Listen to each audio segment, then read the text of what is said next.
points in there too. Shouldn't that one? Is this morning you said? With the one that I sent y'all? Filling in the name. Yeah, that's good. Yeah, I can pull that He up. had some other points in there. Let me make way. He did. And so we are going to. It looks good as far as our argument What the rest of the because we're arguing the same argument as 8 other schools, the exact same. Okay, this is good. Yeah, and so we're all fighting the same fight. And everyone's going to use the same verbiage. All the schools. So that's where we are with it. So we need approval to submit our appeal. It's due September 9th. And so we'll need a motion for that as well as approving the monitoring report. It can be all as one or it can be 2 separate. Just let you know, there's a severe storm heading downtown. Oh, hey, downtown. We've been waiting for it. On the way. Thank you for the heads up. Weatherman Ben. Still waiting. It's on its way downtown. You said it was raining when they dropped up Sierra over there. It's raining where your daughter is? What's Ben? Debbie got. She's asking a clear question. Debbie? You're headed to the storm? No. It's coming right here. We're all right here. So we just need to stay here? So you know, I don't want nobody to get caught here and it's raining cats and dogs. For 2 minutes? Yeah, that's pretty big. That's all it does. Okay, we have a motion on the floor. We have a motion on the floor to, let me get this thing right here. We have a motion on the floor to approve the monitor's actions as well as having permission to go and submit the appeal. Thank you.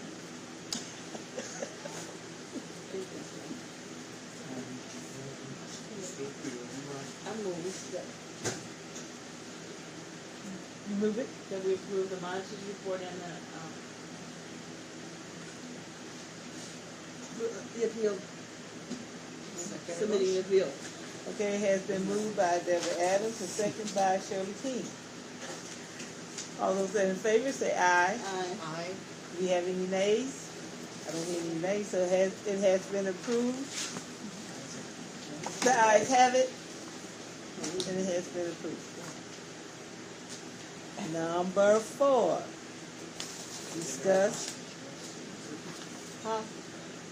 Discuss and appropriate action regarding 2014-2015 Code of Conduct. Ms. Yarborough. So the Code of Conduct has become very important in recent years because of things like bullying and us having a high school. We update it every year.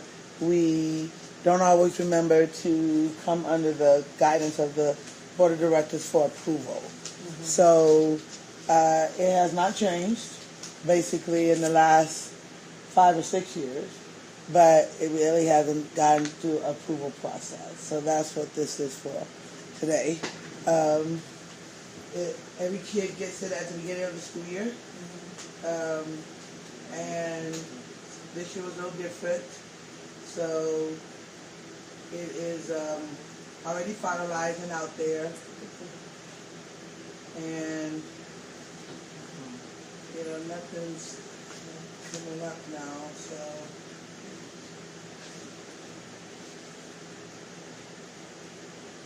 This is part of the Code of Conduct.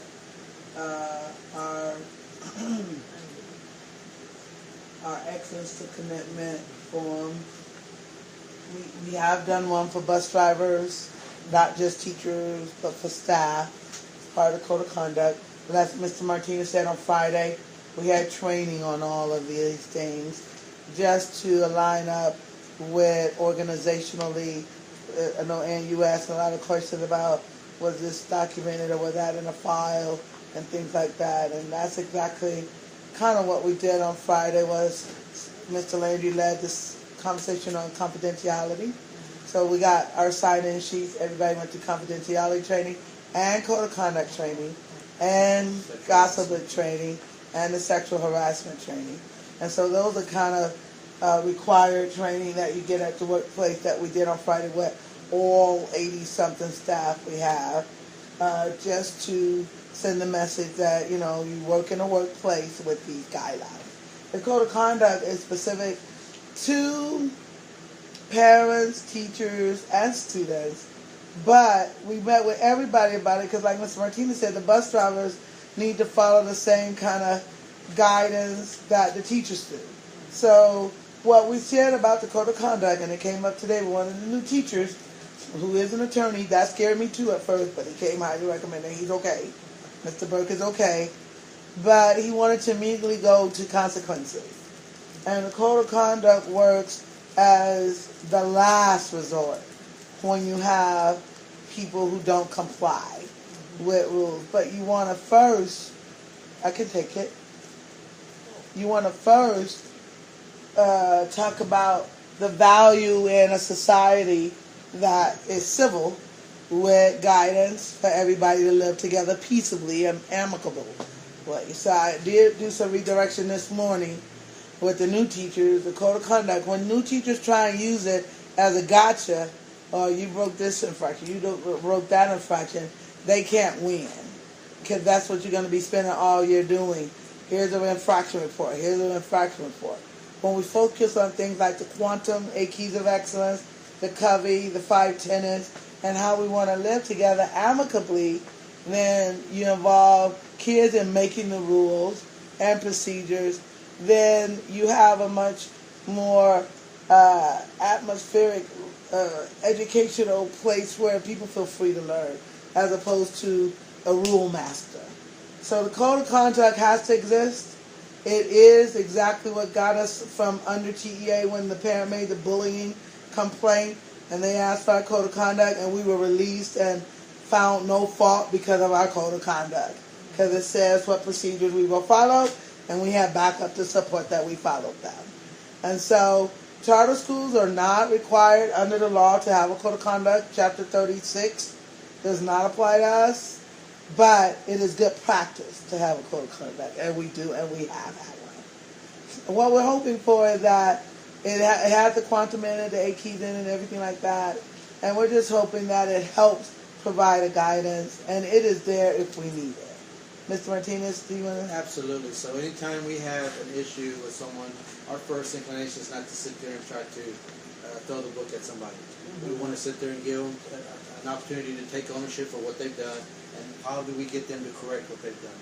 Okay, then after a while, once we've had a conversation with mom or dad and or guardian, then we have a plan to try to work it out to see if we can correct what the child is doing.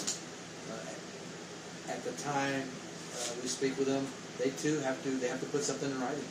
It's like their ticket back the next day. You know what I'm saying? So we don't want to suspend them. We don't have to. Obviously, if they're suspended, they're not learning, and so that's not the first thing we want to do. But there are some times where there's going to be, you're going to have to suspend someone because what they did is just overboard. But it has worked out well. The parents are very pleased with most of the meetings that we've come to. We are very, like Mrs. Yarbrough stated, parents are very pleased when we sit there and we have great communication with them. That just not only talking about academics and about what their kids are doing great in at school, but also what can we do to help them and what can they do to help us help them. And so that's a big piece. And the code of conduct helps us because anytime that we have a write-up, we have to refer back to the code of conduct. What did you do? Were you being insubordinate to the teacher? Were you being disrespectful? Were you bullying? Did you steal? Things of that nature. All that's in the code of conduct. And so there's no denying it. They have signed it, that they've read it, and they understood it. So have their parents. So this is what we've done yesterday in class. They went over it. They signed it. Their teachers signed it as well. And so their homework yesterday was to go home, have their parents read it as well, and bring a copy of it signed. So it's really helpful. It really is a win-win situation. We have exited a child out, and the child came back from last year, and Mr. Martinez had to redirect teachers in the morning about managing student behavior. And at the end of the day, it worked where a teacher did not let her get away with the use of her phone. And I understand she was insubordinate in front of all the kids and parents. And everybody saw Mr. Martinez walk her out. It sent a message to the whole group. We're not going to tolerate. And you know what? Melinda's daughter is in 8th grade, and this was an 8th grader. And Melinda was wondering what she said when she came home and said how well it went. Oh, yeah, something happened, but they handled it quickly. Well, in previous years, that's not what Melinda heard. She heard something happen, and they didn't do anything, staff didn't do anything, or the kids didn't see nothing happen. Well, the kids saw something happen yesterday, and I don't know, was there a change or difference today in anybody? Absolutely. What? Absolutely. Tell me, son. You know I'm all ears. So they're very attentive. Whereas yesterday at the very beginning when we do our morning assembly, they were out there and they were goofing around and out listening. It took some time to get them to settle down. Whereas this morning when they realized that one individual was no longer here, they knew something happened, and they all knew anyway because they all have Facebook. And so they're all. She put it on Facebook. Yeah, she put it all over Facebook. So they once we started, had no problem with that group. John was very pleasant, very pleased to see the atmosphere in his class. How attentive they were, because this girl tends to be very mouthy. This little girl tends to try to run things and do things on her own. Sometimes that's just someone's nature, you know. But she came back pregnant, and she thinks she's an adult. She thought she can run things. Is that correct? And she was given 2 chances by Mr. Chung to do the right thing. She chose not to. That's when she came to get me. Mr. Chung came to get me. And we did what we did. That's absolutely good care. Good care. Huh? Acting out. I'm sorry. Go ahead. It's like she's acting out, asking if she need help. Well, and George Government has a pregnancy program, but she used inappropriate language even when I got on the phone. And called Grandma. Grandma said she needed spanking. And then Mama came and got her and said she gonna move her to a school closer to them because she was not gonna be able to get on the bus. We can't continue to send kids home if they've done wrong like nothing's wrong. We have to stop the trend, and that sent a very positive message. So I applaud Mr. Martinez for keeping me in the loop. So I knew what was going on. Talked to Grandma. Grandma says she needs to be spanked. And they don't have control of her because she's talking back to her mother. It works. The code of conduct works. Now, she kept using the code of conduct. She said she had a right to use her for her phone, even if she was not on the bus yet. It's after 4. School is over, so she don't have to follow the code anymore. And that's what she was loud-mouthing. I'm just making this up, sir. Is this what she said? I could picture it myself, because that's what cut the way down. I just emailed it to all of you guys. It is something, again, we have every year. We just need board stamp of approval on our code of conduct. Okay, we have a motion on the floor that we approve the code of conduct 2014 to 2015 code of conduct. By the way, I read the I think I had a book. We had a book one time, and I read the book. Code of conduct in it? And if it hasn't changed, then I read it. Okay. That we approve the code of conduct. So may I have a motion? I approve. Okay, it has been moved by Deborah Adams, second by Shirley King. All those in favor say aye. All those that are not in favor say nay. It has been, the ayes have it, that the code of conduct for 2014 to 2015 has been approved. Number 5. No, I forgot to ask a question.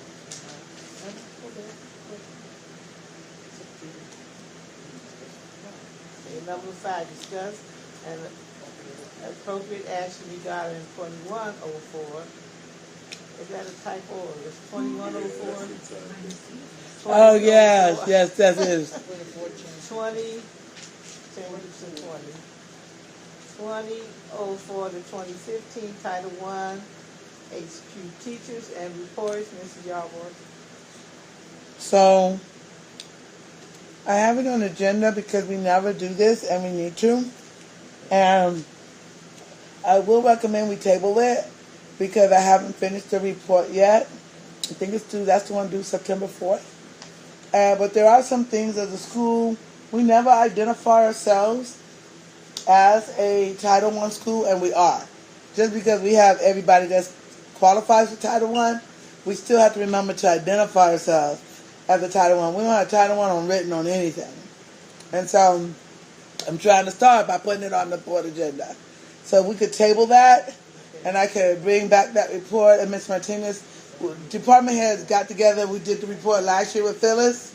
And so I want to get us together again to do the report, and then we can bring those things to the board. Okay, then I move.